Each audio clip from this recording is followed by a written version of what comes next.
আজকের দিনে ডিজেলের মজুদ আছে প্রায় 31 দিনের, অকটেন আছে 36 দিনের, পেট্রোল আছে 20 দিনের, ফার্নেস অয়েল আছে 25 দিনের এবং জেট ফুয়েল আছে 20 দিন।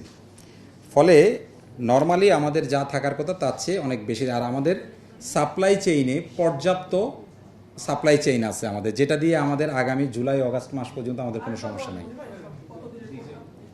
আচ্ছা, ডিজেল আছে আমি বলেছি 31 দিনের, অকটেন আছে 36 দিনের, পেট্রোল আছে 20 দিনের, ফার্নেস অয়েল 25 এবং জেট ফুয়েল আছে 20 দিনের। আমাদের নর্মাল যে মজুদ থাকে তার চেয়ে এটা অনেক বেশি এবং আমরা এটাকে চেষ্টা করছি ধীরে ধীরে 1.5 মাস, 60 দিন এবং এক পর্যায়ে যাতে এটাকে 90 দিনে উন্নীত করা যায় সেই চেষ্টা করা আমাদের অব্যাহত আছে। আর আমাদের পাইপলাইনে যেটা সাপ্লাই চেইন আমি বলছি যে জুলাই মাসের আগামী দিনগুলোতেও পর্যাপ্ত পরিমাণ আমি যদি হিসাব করে বলি, আমাদের 1,80,000 মেট্রিক টন আমাদের 31 জুলাইয়ের মধ্যে আরও ডিজেল আসবে এবং অগাস্টে আমাদের ডিজেল আসবে 2,40,000 মেট্রিক টন। ফলে আমাদের পর্যাপ্ত মজুদ আছে ইনশাল্লাহ, এই দিক থেকে কোনো অসুবিধা নাই। অন্যান্য জ্বালানি পণ্যেও কোনো সংকট নাই। ফলে আমার মনে হয় যে কোথাও কোনো একটা সংকট তৈরি করার চেষ্টা থেকে এই গুজবটা তৈরি করা হয়েছে। এটা অ্যাবসলিউটলি আপনাদের মাধ্যমে আমরা চাই যে সঠিক তথ্যটা যাতে মানুষ পায়, সেই জন্যই আপনাদেরকে আসলে এই তথ্যটা জানানো। পাশাপাশি আমরা কিন্তু আমাদের দেশে আপনারা জানেন যে জ্বালানি তেল পুরোপুরি আমরা আসলে ইম্পোর্ট নির্ভর, কিন্তু ন্যাচারাল গ্যাসের একটা উল্লেখযোগ্য অংশ কিন্তু আমরা দেশীয় উৎস থেকে পাই। আমি যদি আপনাদেরকে এক্স্যাক্ট তথ্যটা বলি তাহলে আমরা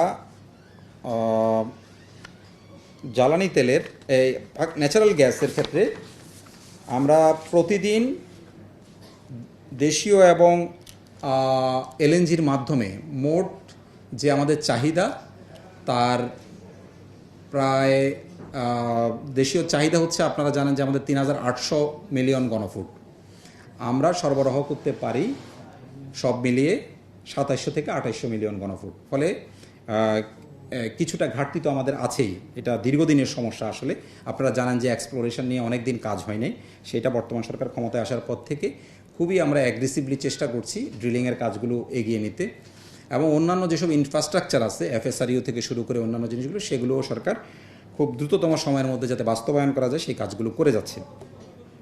খুবই রিসেন্টলি গতকালকে আমাদের দুটো এফএসআরইউর মধ্যে একটা এফএসআরইউতে একটু যান্ত্রিক ত্রুটি দেখা দিয়েছে।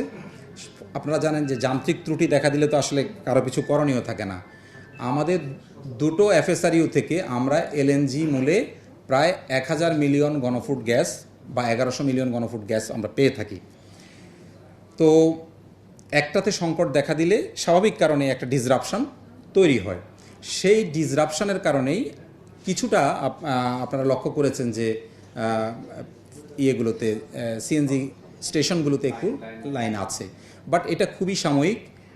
আমাদের মেরামতের কাজ চলছে, আশা করছি যে ইনশাল্লাহ আমরা 2-3 দিনের মধ্যে এটা সমাধান হয়ে যাবে। এই হচ্ছে আমার দিক থেকে আপনাদেরকে জানানো। আপনাদের যদি কোনো প্রশ্ন থাকে আমি আপনাদের প্রশ্নের উত্তর দিতে পারি। ভোগান্তি ভুলে চলে আসুন রিগালে, ওয়ারেন্টি সহ স্টাইলিশ কালেকশন নিয়ে রেডি রিগাল ফার্নিচার। এটা কি জ্বালানি তেলের কথা বলছেন? না, গ্যাসটা তো হচ্ছে কন্টিনিউয়াস, এটা কিন্তু আসতেই থাকে আমার যে সকল উৎস থেকে, আমার দেশীয় উৎস থেকে এবং ইম্পোর্ট থেকে আমরা কিন্তু প্রতিদিনই টার্গেট করি যে আমার একটা স্ট্যান্ডার্ড ন্যাচারাল গ্যাস আমার পাইপলাইনে আসবে, যেটুকু আমার সামর্থ্য আছে সেটা প্রতিদিনই আমরা একই রকম মাত্রা বজায় রাখি। ফলে ন্যাচারাল গ্যাসের ক্ষেত্রে শুধুমাত্র এই সাময়িক সংকটটা হয়েছে আমার এফএসআরইউতে ত্রুটি দেখা দেওয়ায়, সেটা আশা করছি আমরা যে ইনশাল্লাহ খুব অল্প সময়ের মধ্যে আমরা মেরামত কার্য সম্পাদন করে আবার আমরা আগের অবস্থায় ফিরে আসতে পারবো। এটা স্থায়ী সমাধানই হবে, মানে যে ত্রুটিটা, হ্যাঁ এটা থাকবে না, এটা খুবই সাময়িক সংকট, খুবই এটা হচ্ছে আমি বলছি এটা সিএনজি স্টেশনে, বাট ফিলিং স্টেশনে এই সংকট থাকার কোনো কারণ নাই।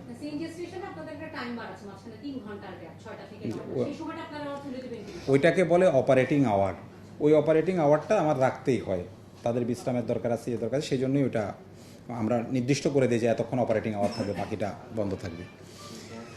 আর আপনি জ্বালানি তেলের কথা যেটা বলছেন সেটা হচ্ছে আপনি আরও সুনির্দিষ্ট করে জানতে চান কোন বিষয়টাতে? ধরুন যদি আমি ডিজেলের কথা বলি, কেমন ডিজেলের কথা যদি বলি, আজকের দিনে আমার হাতে 3,44,000 মেট্রিক টন ডিজেল মজুদ আছে, ঠিক আছে? 31শে জুলাইয়ের মধ্যে আমার আরও 1,80,000 মেট্রিক টন এসে পৌঁছাবে, যেটা দিয়ে আমার আগামী 48 দিন আমি চলতে পারবো। কথা বুঝতে পেরেছেন? আপনারা শুনেছেন যে গত সংকটে আমরা কিন্তু আমাদের হাতে, আমরা সরকার যখন নতুন করে দায়িত্ব নেয় তখন এসে দেখে যে মাত্র 14 দিনের আছে, তো জ্বালানি আছে। সেটাকে আমি আজকের দিনে আপনাদেরকে দাঁড়িয়ে বলছি যে আগামী 48 দিনের আমার পাইপলাইনে কোনো সমস্যা নাই। তারপরেও আমার অগাস্ট মাসের পুরো আমার যে জ্বালানিগুলো ইম্পোর্ট করার কথা সব আমার ঠিকঠাক আছে, কোথাও কোনো ডিসরাপশন নাই, ফলে জ্বালানি তেল নিয়ে কোনো সংকট নেই। এই হচ্ছে আমার দিক থেকে আপনাদেরকে করা। আর ন্যাচারাল গ্যাসের কথা আমি বললাম, এটা খুবই সাময়িক সংকট। এই সংকট থেকে আমরা দ্রুততম সময়ের মধ্যে ইনশাল্লাহ আশা করছি যে আমরা বেরিয়ে আসতে পারব।